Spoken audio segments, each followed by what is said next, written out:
민수기 34장 1절부터 12절 말씀 마음을 집중하시고 함께 읽어보십니다. 여호와께서 모세에게 말씀하여 이르시되 너는 이스라엘 자손에게 명령하여 그들에게 이르라. 너희가 가나안 땅에 들어가는 때에 그 땅은 너희의 기업이 되리니 곧 가나안 사방 지경이라. 너희 남쪽은 에돔 곁에 접근한 신광야니 너희의 남쪽 경계는 동쪽으로 여매 끝에서 시작하여 돌아서 아그라빔 언덕 남쪽에 이르고 신을 지나 가데스바네아 남쪽에 이르고 또 하사라다를 지나 아스문에 이르고 아스문에서 돌아서 애굽 시내를 지나 바다까지 이르느니라. 서쪽 경계는 대해가 경계가 되나니 이는 너희의 서쪽 경계니라. 북쪽 경계는 이러하니 대해에서부터 호르산까지 그어라. 호르산에서 그어 하마더귀에 이르러 스닷에 이르고 그 경계가 또 시브론을 지나 하사레난에 이르나니 얘는 너희의 북쪽 경계니라. 너희의 동쪽 경계는 하사레난에서 그어 스밤에 이르고 그 경계가 또 스밤에서 리블라로 내려가서 아인 동쪽에 이르고 또 내려가서 긴네렛 동쪽 해변에 이르고 그 경계가 또 요단으로 내려가서 염회에 이르나니 너희 땅의 사방 경계가 이러하니라. 아멘. 이스라엘 백성이 이제 출애굽의 마지막 목적은 요단을 건너 가나안에 들어가는 것이죠. 그 가나안에 들어가면 하나님께서 오늘 읽은 말씀에 보면은 사방의 경계를 이렇게 정해 주셨습니다. 오늘 읽은 12절 마지막 읽은 말씀에 보면은 너희 땅의 사방 경계가 이러하니라 그렇게 말씀하셨죠. 사방이라고 하는 건 동서남북을 일컫는 표현이에요. 네, 우리는 이제 동서남북이라는 개념이 익숙하지만은 이 본문에서 보면은 남쪽의 경계로부터 시계 방향으로 서쪽, 북쪽, 동쪽의 이런 경계를 이렇게 말씀하고 계십니다. 근데 이제 여기서 2절을 보시면요, 그 백성들에게 명령하기를 너희가 가나안 땅에 들어가는 때에 그 땅은 너희의 기업이 되리니 가나안 사방지경이라 그랬습니다. 여기서 기업이라고 하는 것은 하나님이 주시는 것이죠. 그러면은 여기서 이제 먼저 이스라엘의 지형을 보면은 이제 성지순례를 다녀오신 분들은 아마 좀 이해가 쉽게 그 연상이 될 겁니다. 또 앞으로도 여러분 기회가 되면 또 이제 성지순례는 꼭 다녀오면 좋습니다. 성경을 읽을 때도요 이해하기가 쉽고요. 그런데 이제 크게 보면은 그 가나안 이들에 많은 지금 이스라엘이라고 하는 땅은 이제 여러분의 그 이스라엘 국기를 보신 분들은 그 국기에 보면은 위에 줄과 아래에 이렇게 줄이 있는데 그 줄 사이에 삼각형과 역삼각형이 이렇게 교차하면 그게 별 모양이 되거든요. 그 별이 다윗의 별이에요. 그러니까 그 다윗의 별을 지도에 위의 경계선과 아래 경계선을 이렇게 정하는 것이죠. 그래서 맨 위는 단으로부터 이 아래 부엘세바까지 그런 게 이게 전체적으로 보면은 지금 여기서 말씀하시는 땅은 거의 다윗 왕에 이르렀을 때 그 영토가 거의 확정이 되는 것입니다. 또 다윗 왕이 영토 확장에 가장 큰 공을 세운 왕이죠. 그리고 마치 우리나라 광개토 대왕처럼 다윗 왕 때가 그런 전성기라고 할 수 있습니다. 그래서 그 북쪽은 단이라고 하는 지역으로부터 남쪽의 부엘세바까지 이제 이렇게 다윗의 왕국, 그들로 말하면은 이스라엘의 나라가 세워진 것이죠. 그런데 그 지형을 보면 여기서 오늘도 이 서쪽 경계가 나오는데 이 서쪽은요 지중해 바다예요.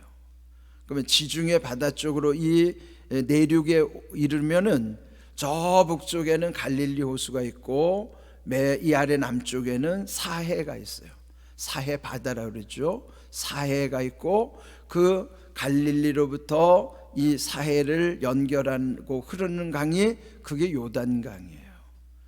그러면 이 나라에는 보면 물과 관련된 거는 이 서쪽에 이 지중해 바다가 있고 지중해가 있고 북쪽에 갈릴리 호수를 또 요단강이 흘러서 사해라고 하는 그 바다로까지 이어지는 곳. 그런데 이 사해라고 하는 곳은 오늘 이 본문에 보면은요 남쪽 경계에 해당하는 거예요. 3절에 보면 남쪽 경계는 동쪽으로 그 염해 끝에서 시작했다. 그런데 염해라는 게 소금바다라는 거죠. 왜 소금바다인가 하면 여러분 그 성지순례 가신 분들은 그 사해 바다에 가서 그 이제 해수욕을 하게 되잖아요. 그런데 거기에 사해는 그 염해를 사해라고 하는 거예요. 염해는 소금바다라는 뜻이고 사해는 죽음의 바다라는 뜻이죠. 왜 죽음의 바다인가 하면 생물이 살 수가 없어요. 염도가 하도 강해서 보통 바닷물보다도 6배나 염도가 강하기 때문에 거기서는요 빠져 죽을래도 빠져 줄 수가 없어요. 왜? 다 둥둥 뜨기 때문에. 그래서 수영을 못하는 사람도 그냥 들어 누우면 둥둥 떠 있어요.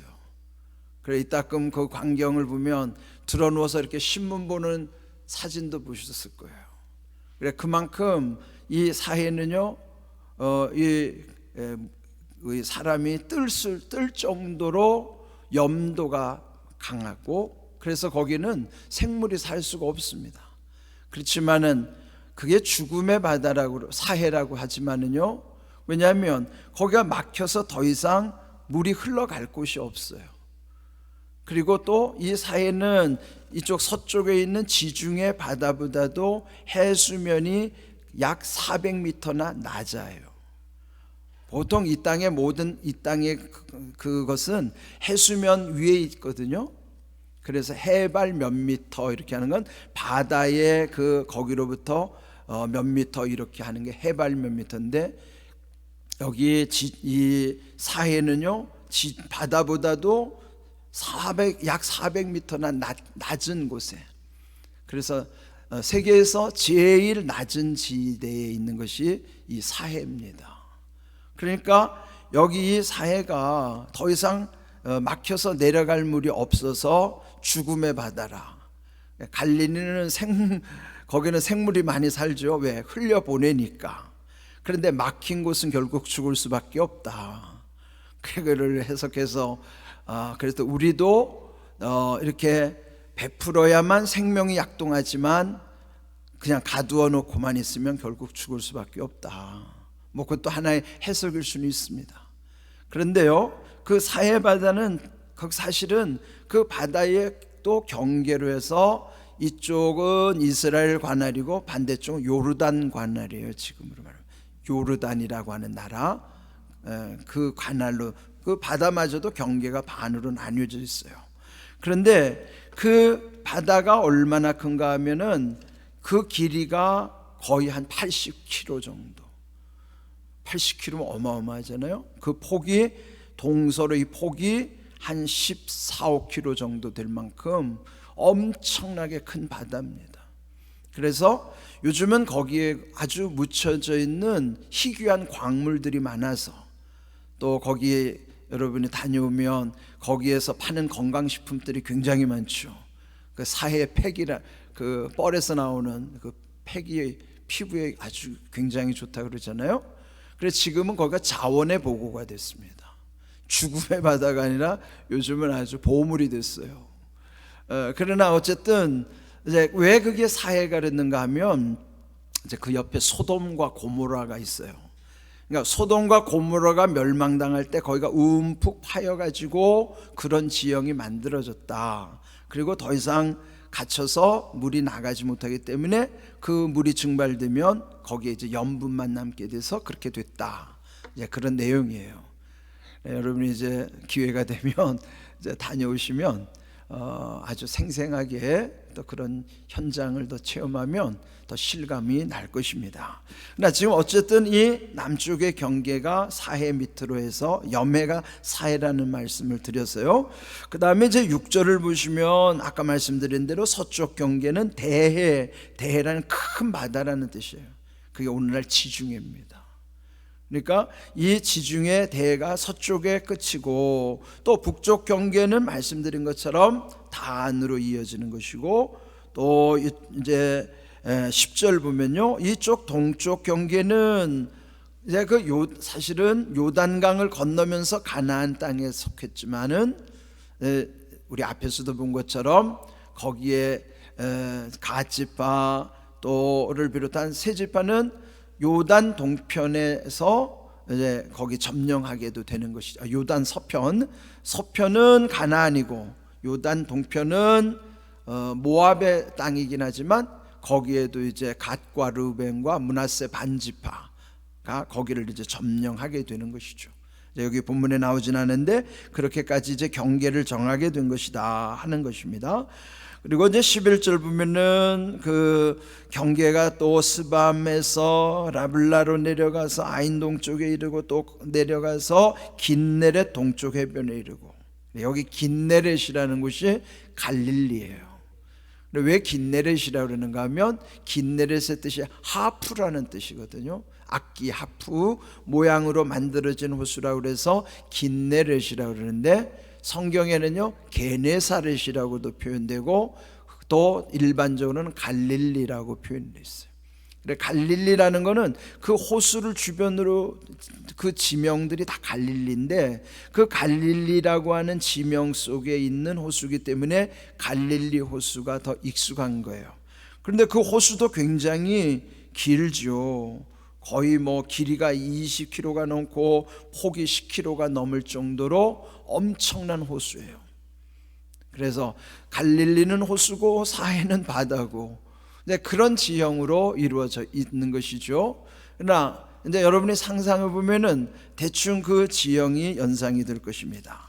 그래서 여기 긴네렛 즉 갈릴리 호수로 이렇게 이어져 있다 하면서 12절 사방 경계가 이렇게 정해져 있음을 확증해 주시는 말씀이에요.